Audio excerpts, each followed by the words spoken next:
Hey, my name is Jordan, and I've been best friends with Marcus since middle school. We are very different, but that's why we get along so well. I tend to keep to myself and don't talk much, while Marcus is funny, charming, and a huge extrovert. About a year ago, I met my girlfriend, Angela, at a computer club. I really liked her, and I couldn't believe it when she agreed to go on a date with me. It wasn't long before we were getting steady, and I couldn't have been happier. But there was one problem. Whenever my best friend Marcus hung out with us, my girlfriend Angela wouldn't stop flirting with him. She acted as if he was some kind of god, and I hated it. I mean, I know I'm not as funny as Marcus, but seeing my girlfriend always laugh at his jokes made me feel very insecure. And when the three of us were together, they talked to each other all the time while I stayed quiet. It was so awkward. What made it worse was that Angela kept asking me to invite Marcus over. It made me feel like she only dated me to get closer to him. That's why I came up with a plan to take revenge and show Angela how I felt. My sister, Julia, has a friend, Rachel, who's a model. I asked my sister if Rachel would be interested in earning $50 to hang out with me and my girlfriend Angela for a bit. I figured that if Rachel flirted with me the way Angela did with Marcus, she'd understand why I didn't want him hanging around with us. My sister and Rachel loved the idea, so I invited Angela to have a board game night with them, and she agreed. Once we had a game out, I made my first joke and said, "Ugh, this board game is more complicated than the math tests." Rachel started to laugh so hard, she almost fell off her chair. She said, "You're right. You're so funny, Jordan."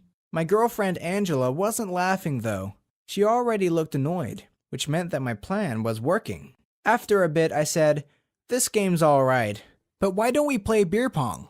Then Rachel said, "That would be so much fun. I bet you're amazing at it." And then she fluttered her eyelashes at me, doing this cute little giggle. To be honest, Rachel was almost doing too good a job. She was flirting so hard, I felt a little uncomfortable, but I figured it was all part of the plan. After a while, my girlfriend Angela asked if she could talk to me in private. When we were alone, she got really angry and said, "Stop flirting with her. She's all over you. She's laughing at everything you say, even though it's not funny. It's pathetic. You need to tell her to leave." I loved seeing Angela all jealous. Now she knew how it felt to worry about losing me. I asked her, "So how come you can laugh every time my friend Marcus opens his mouth, but the second a girl seems interested in me, I have to get rid of her?" Angela shook her head and said, "That's different. There's nothing going on with Marcus." Then I told her, "Well, I like it when someone enjoys my jokes, and if you don't think they're funny, you can go home." "Fine, I will," she stormed out, saying, "Forget about seeing me again. It's over between us." When I told Julia and Rachel what happened, they were really sorry.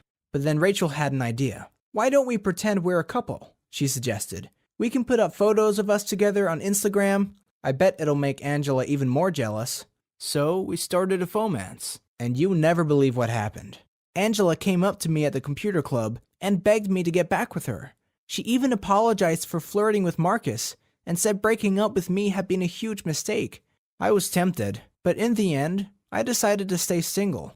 If it wasn't for Rachel pretending to be my girlfriend, I don't think Angela would have wanted me back. And once I thought about our relationship, I wondered why I'd want to be with someone who made me miserable and kept talking about how great my best friend was.